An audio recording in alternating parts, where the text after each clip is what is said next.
This is True North Story, the original podcast series, with your hosts, Tama, Fulton, and John Hudson Messerall.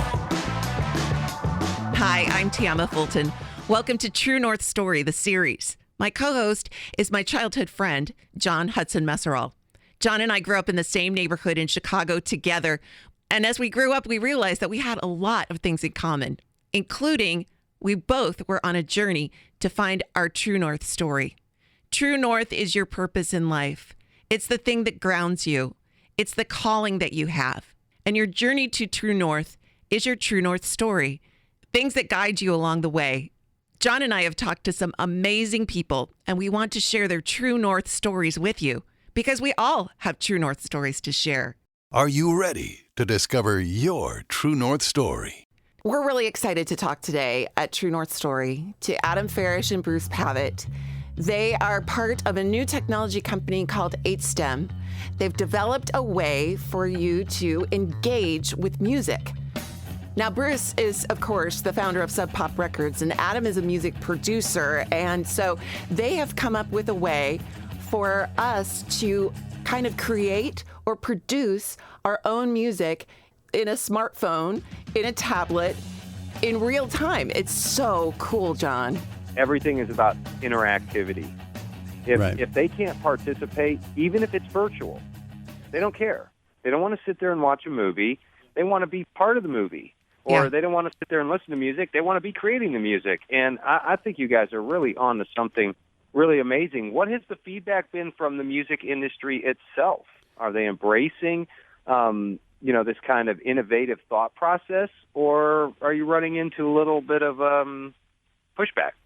The music industry is a vast landscape of interests and personalities. So on the artistic level, in our experience, most artists have sort of given up on the idea, sadly, have given up on the idea that I'm going to be able to do music as my career.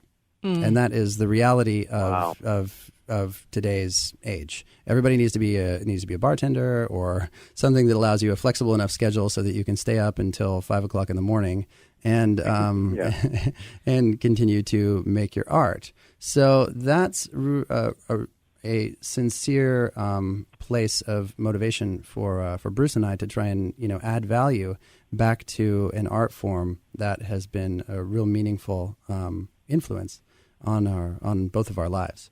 So the industry response is really hard to encapsulate. I can talk about the various kinds of artists and the various kinds of business people. So on the independent artists are absolutely thrilled with what it is that we're offering because they see it as a new mechanism to get music to people and get them engaged. Sure. And that's the metric that's your first step in success, is to actually engage people and build a community so that you can continue to be supported in your creative endeavors. Artists who have found success or previous success, for the most part, are really excited about this too because they understand the music making process and are very excited about other people learning the craft in a limited way and being able to experience music like this. Some musical artists from historical kind of old world rock and roll, not so stoked about this because they are more about, this is our song, we sing it this way, we've played all our instruments, we're masters of this craft, and you are not going to mess with it. Don't mess with the gold standard. Don't mess with the gold standard. And that's great too. That's a mindset that came from a different era where you had to be a master of your craft in order to make something that people would like. Which is really not the case so much anymore. What we're seeing right now and what we're participating in is a disruption of ideas. And this is the age of disruption right now. Everything. Yeah. Taxi cab. Right. Taxi cab used to be a yellow thing that had checkers on the side. You get inside, you pay a rude guy in New York City to take you someplace, for a very high price. Now, taxi cab is something you call with your phone, and you don't know it's non-standard. You don't know who's going to show up. They're going to be super nice and take you where you need to go, and it's going to be cheap, and you're probably going to make a friend. So that's a disruption, and we're disrupting ideas right now in our culture. with innovation primarily driven by technology. So on the business side, independent labels, super stoked because this is a new way to get people into their ecosystem and engage, and they're doing their best to drive revenue through not just the sale of music, but through, like you mentioned before, like through performance or merchandising or other creative ways to monetize and actually drive revenue so that they can continue to invest in production. Major labels has been really a mixed bag. So we've been working that relationship with major labels for a little over a year now. And it's interesting to see the evolution, even in a short period of time, from the time when we started approaching major labels with this idea at that time in the idea stage, which was really about 2 years ago, approaching labels and saying like, hey, this is what we think the future of music looks like. What do you guys think? And everybody thought that it was really cool what we were talking about, but nobody was able to see a business model there. But their business model is, how are you going to get people to pay $1 in order to get this thing that we have that we're going to try and sell them? So that has even evolved, even in the last 12 months, has really evolved on the major label side, because they're sort of forced to participate in platforms like Spotify or SoundCloud or even YouTube. So the digital era has had its influence now on the sort of old paradigm. So the major labels are also looking around and are open to, are more and more open to the ideas of new technologies helping their business. So I'm going to describe what I saw. Yeah. I think. Okay, please I'm going to try and describe what I saw. Okay, so what I saw is I saw 4 tracks of a multi-track stacked vertically on top of each other, each one a different color, which represents a different instrument, vocal, and if you have ever done any kind of audio editing, you see the wave pattern. So you know really whether there's a break, if it continues, if it's high, if it's low, if it's loud, if it's soft, what that is. And even like drums, I mean, there's like, it looks like a dot to dot. So you've got you kind of know where the music is, where the beat is. Oh, exactly, along the lines. So then next to it so that's on the left side of your device, and then on the right side of your screen, you've got a remix of it. So and when you tap on those, they light up in different colors. So you've got a rainbow of music here. You can choose drums from this side or drums from that side. You can choose the orange or the blue, and you can and you mix and match. And then when you put it all together, it makes a completely different sound. So you've done your own mixing. You've done your own producing of a song. Yeah. Wow. I love it. I think adults who love music will love this. I think kids will love this. I think it's going to teach kids a lot about music and about collaboration and about parts and harmonies and all that stuff. I think it could be super educational. Yeah. Do you have any artists or groups that are on your application? Not at this time, but, okay. But I would like to share with you our strategy. Yeah, please do. do. And I'll preface this by saying a question that comes up all the time is, where are you going to get the resources to license all this music? Sure. And our response is, well, we're not going to do that. What we're doing is we're creating this amazing infrastructure, this creative tool that creative people are very excited about. And the artists that we're bringing in tend to be independent, who own their own material. Some of them are from Seattle. Some of them are from other countries. And day by day, we're acquiring more and more content as we invite friends in and friends of friends. And there's kind of a community that's building, and that's how you create a grassroots revolution. And we haven't spent a cent on licensing anything. We're just creating awesome infrastructure that creative people are super stoked about. And our theory is that once we reach critical mass, the larger more popular artists who are more encumbered with contracts on major labels are going to apply more and more pressure on their handlers to get on board. And that's how we're looking at it. They want to be part of it. Yeah. Absolutely. Well, and that's the whole disruptive thing that Adam was referring to, right? I mean, is the critical mass part, is that they can't not be a part of it. Exactly. If that makes sense, right? Exactly. I mean, that's our strategy. It. I mean, music industry buried their head on downloading music for how long? Precisely. And right. Yeah. So we're doing it the old-fashioned way. We're doing it the old-fashioned way. We're knocking on doors. We're going door to door and saying, "Do you have a song?" "No, I don't have any money, but you want to come in anyway." Yeah, absolutely. Obviously, I think you've grown up knowing that your purpose was music because of the experiences that you've had and created for other people. It's probably brought you a lot of joy as well as just enjoyment for yourself.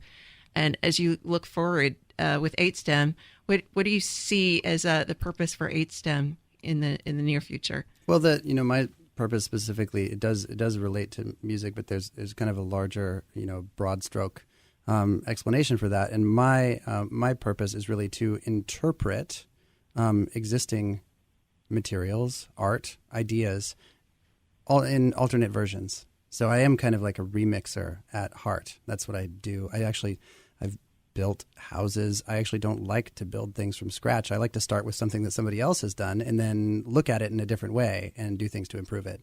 And that's the same thing that I do with music. I mean, I can't remember, probably released my last album in, 1999 or something. And then ever since then, it was always producing and remixing other people's work, because I just think that collaborative action is so powerful, and it's really so much fun.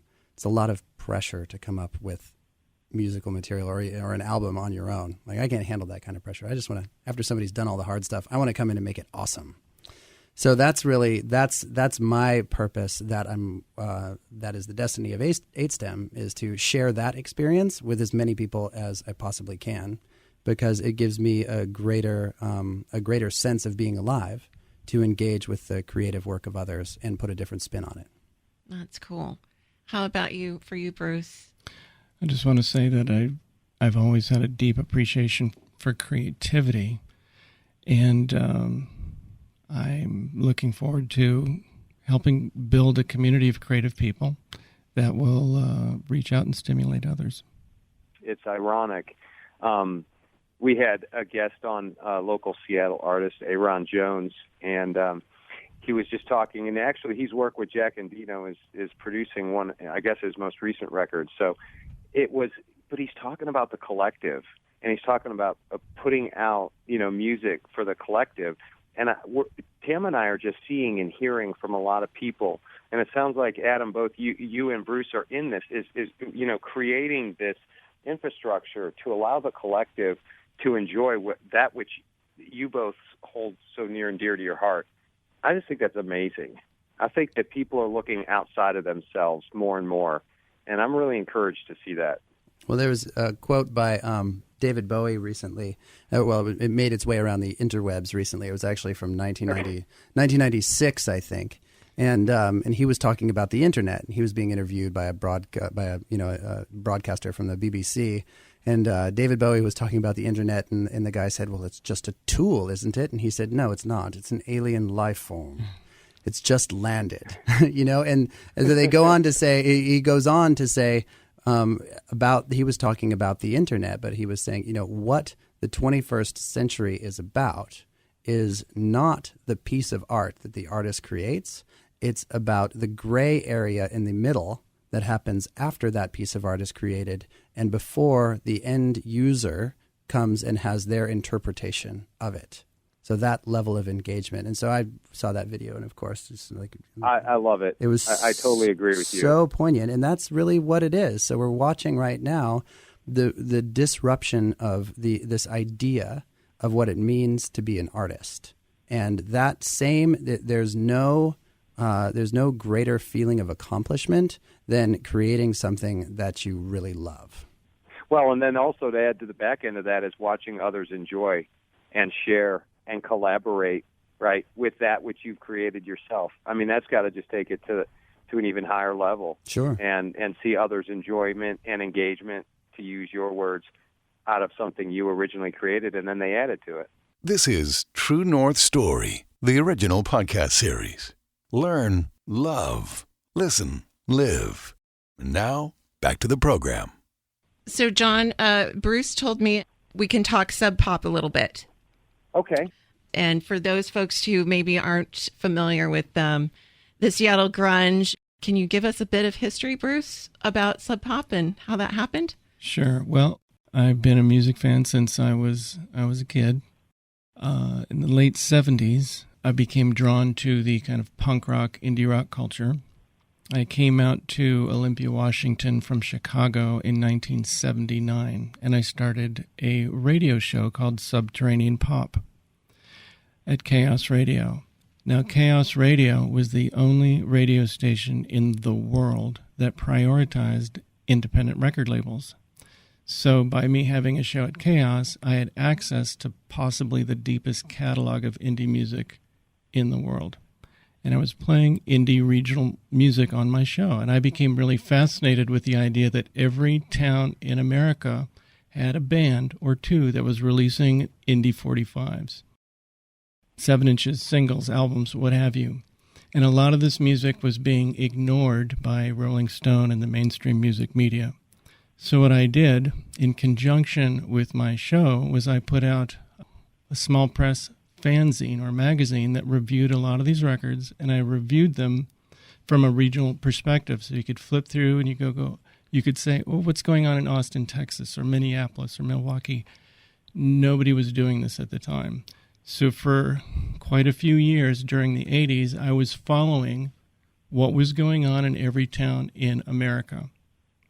From that, I started releasing demo tape collections of music from these bands from around the country. Again, this is very underground. And that was the foundation for Sub Pop Records. From those demo tapes, I decided to take it to the next level, and I put out an album compilation of music from around the country. And that was in 86. Right around 86, 87, I noticed that there was kind of a particular sound coming out of Seattle.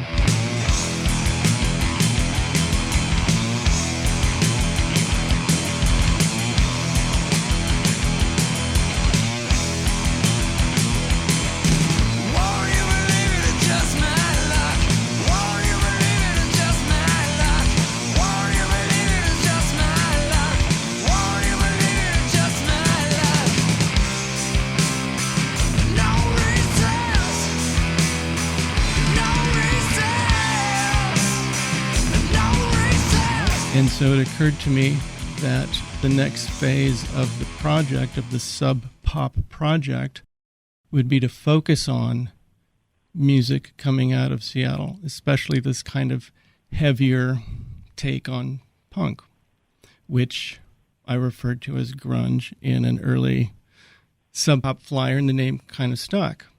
What did grunge mean to you?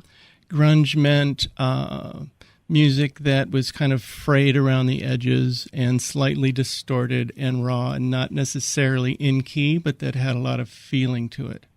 And this is why ultimately I think people really responded to the music of Seattle, because there was a deeper level of emotional engagement in the same way that people reacted to, let's say, vintage Chicago blues like Muddy Waters or something like that. It was just more intense. It was more passionate. And so the first record that I put out was by a group called Green River. That was in 1987.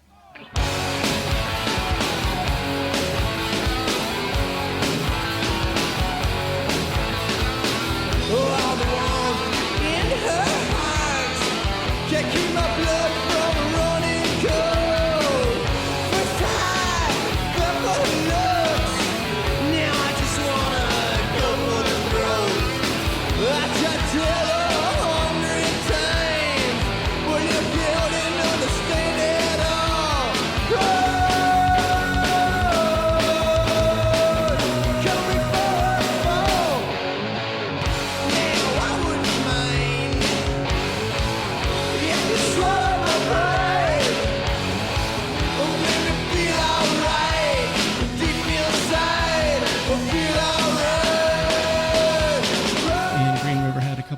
of members who later went on to form Pearl Jam. Okay. Right. And the singer of Green River went on to form a group called Mudhoney.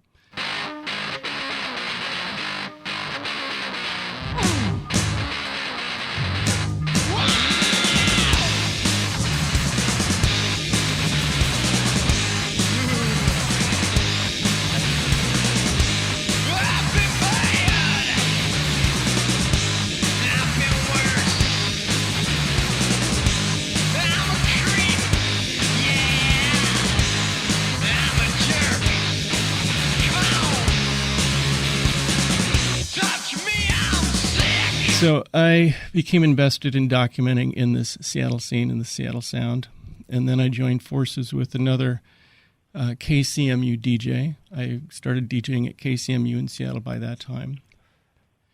And we put out a Soundgarden record. We kind of collectively discovered Nirvana. We put out their record, and one thing led to another, and Seattle became pretty much the hottest music scene in the world.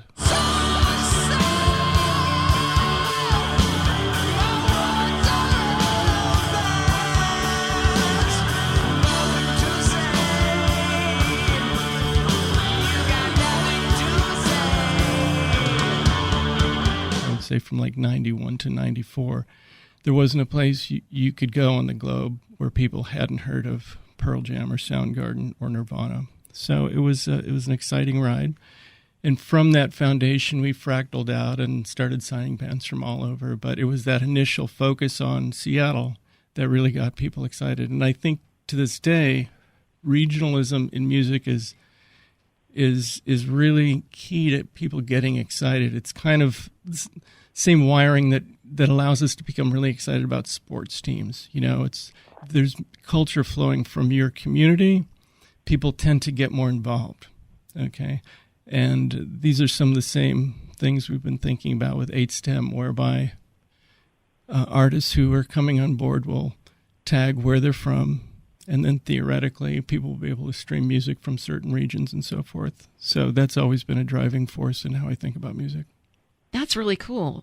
And you're That's right. Amazing. Because regionally, we do, as a country, have certain sounds that we kind of say come from the Muscle Shoals group, right? You know, and yeah, all the most exciting stories in music, I think, have kind of a regional backdrop as part of the story. Motown. San Francisco in the 60s. There are many, many examples of that. New York hip-hop, Compton, straight out of Compton. And I think in hip-hop music in particular, a lot of the artists always make references to their community, their city, and it's one of the reasons I believe that hip-hop has become the most popular art form in the world, is because on some level people tap into that. They're hardwired to relate to locale and sense of place. And I think this is where I think a lot of the indie rock culture has kind of dropped the ball, because there's less awareness of that now than I think there was at one time. So I think it's a crucial part of why people get excited about music. What culturally did you see, or did you identify, or did you think was going on in the music scene in Seattle at that time? Those are some heavyweight names, some super talented bands. And you know, I remember the lead up to that in the late 80s, you know, when it was, hair metal had come and gone, but you still had the Guns N' Roses and Def Leppard and AC/DC and whatever was going on in that 87, 88, 89. And then, man, I'm telling you, 90 hit 91, and it was all Seattle all the time. Nirvana, like you said, Pearl Jam, Soundgarden. What was happening culturally in Seattle that you were around or you were witness to that just took the world by storm? Well, the music was awesome. People were responding to the quality of the music, but also, once again, people were responding to the idea that there was a scene or a community. Okay, I've met so many people who basically got in a U-Haul and moved to Seattle. Why? Because there was a happening scene happening. They weren't moving to LA because those bands all live. They're it's not the same thing. I know what you're saying. And when we were releasing records on Sub Pop, we had a photographer, Charles Peterson, who was documenting a lot of the shows. And he would take photos from the shows. The photos would always include fans from the shows. So literally, if you're in Washington, D.C., you pick up a Mudhoney record, you're like, oh my God, there's only like 200 people at that show. And half of them are in this picture. If I moved to Seattle, I could be on the next Mudhoney record. So that's that kind of social recognition thing we were talking about. Exactly. And there was a mass migration of young hipsters who moved to Seattle.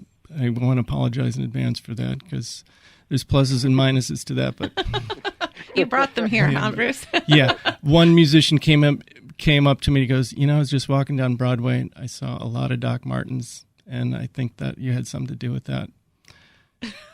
So you have the quality of the music, you have the sense of community, and there's a third element that I think is worth mentioning, and that is people joke about grunge fashion because it was actually anti-fashion, but there was an aesthetic, and that was thrifting, okay?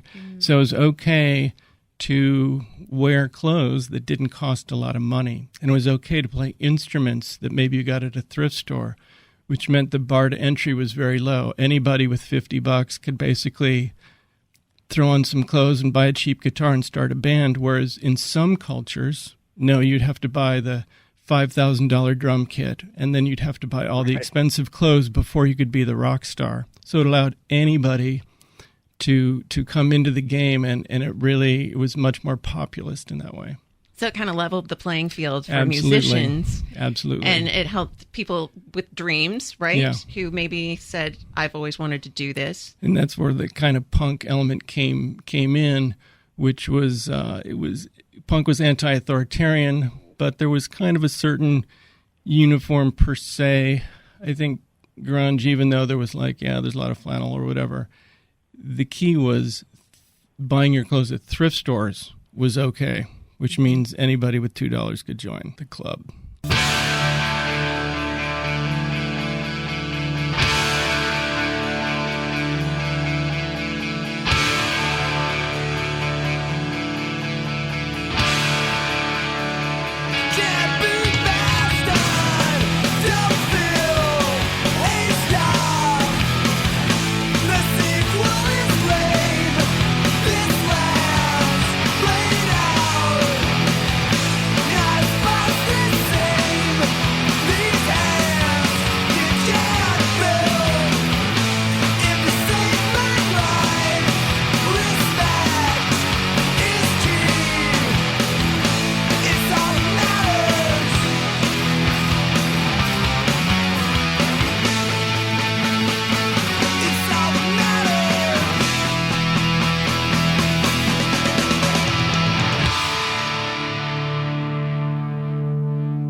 Well, and I just have to say, Bruce, I can remember going in high school and looking for CDs that had the Sub Pop label on them because I knew that they were bands that not everybody at high school was listening to. Kid Candy, thank you very much. Codeine, absolutely. You know what I mean? And I would go look for that, and and look for bands that were just so talented, but that just weren't on the radio and everyone was listening to. And I still listen to. I sent Tama a bunch of my digital files of Fugazi, for example. I still love that stuff. I mean, those guys. And many others. I just pull them out. I shared an anecdote 10 minutes ago about a musician who showed up and said there's a lot of Doc Martens out there. That was Ian MacKaye from Fugazi who said that. Everybody move it! Everybody move it! Everybody move it, move it, move it, move it! Please don't leave me to remain. Live away, run away with the nerve! Run with the nerve! Sitting outside of town. Everybody's always down. Because they can't get up. Come on and get up. Come on and get up. FYI. Oh man, well, that's awesome. So I want to thank you. I mean, for shedding light on talent and music and bands that weren't really in the mainstream at that time. And there was a lot of talent that got recognized, and I was certainly one that embraced it and engaged with it, and still do. So, I know a lot of people that talk about Sub Pop, and it's iconic. You built a brand. I just wanted to thank you very much about that. Thank you very much for that feedback. And I just wanted to circle back and say that I think what's going to unfold with 8STEM is going to be bigger than that. Wow. Because a lot of the same concepts are in play about lowering the bar where anybody can participate creatively, supporting regional scenes, giving a focus on communities, community building through social media and so forth. So a lot of these concepts are in play, but it's a unique format, and I think it's going to frankly blow up even bigger than what happened in Seattle and Sub Pop. That's my feeling. If you create a system that is very inclusive, amazing things can happen. Like if you build it, they will come. Yeah, if you build the infrastructure for creative people and you're very inclusive, it's amazing what a collection of people can do. That's I have high expectations. Well, Tam and I are really excited for both you and Adam, because I know this is going to go, and it'll go big. I think you're absolutely right. It is so cool. I just love the concept, and I appreciate you guys spending a few minutes with us and just, letting us know. This is really cool stuff.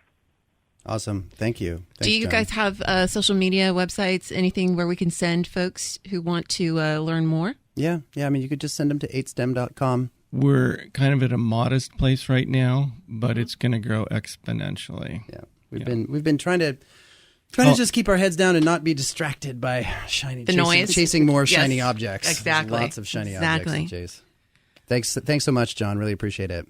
Thank you very much. I appreciate both you guys. Thank you. I mean, on so many levels, and you know it. So, best of luck. Thank you. And Tam and I will help in any way we can. Absolutely. Oh, I really appreciate it. Yeah. We'll get you guys a couple of our T-shirts too. Our Thanks. True North Story T-shirts. All right, We think cool. they're pretty awesome. Okay. Thank you, John. Bye-bye. Thank you for listening to True North Story, the series. Follow us on Twitter @True North Story. Until